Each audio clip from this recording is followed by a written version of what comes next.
मी अरुण घोडके. शिवचिंतन.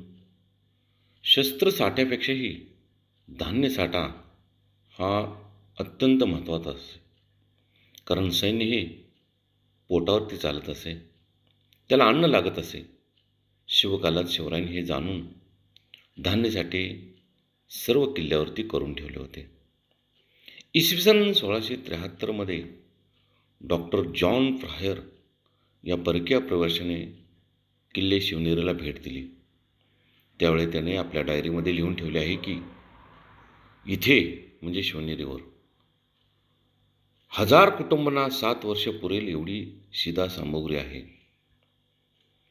गड कितीही शस्त्रसज्ज असला तरी ज्या दिवशी धान्याचा साठा संपेल त्या दिवशी शरणागती पत्करल्याशिवाय गत्यंतर राहत नाही. गडावरील लोकांसाठी मोठ्या प्रमाणात धान्यसाठा करून ठेवावा लागत असे. शत्रूचा कधी वेढा पडेल याचा नेम नसे. अशावेळी बाहेरून मदत येण्याची शक्यता नसे. त्यामुळे कमतरता भासू नये म्हणून काळजी घ्यावी लागत असे. प्रत्येक वर्षी पीक येऊन धान्य मिळालंच याची खात्री नसे. लढाई, दुष्काळ, दंगेधोफे यामुळे ही काळजी घ्यावी लागत असे.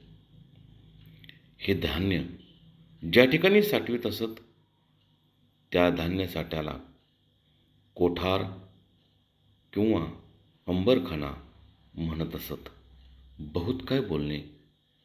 राम, कृष्ण, हरी.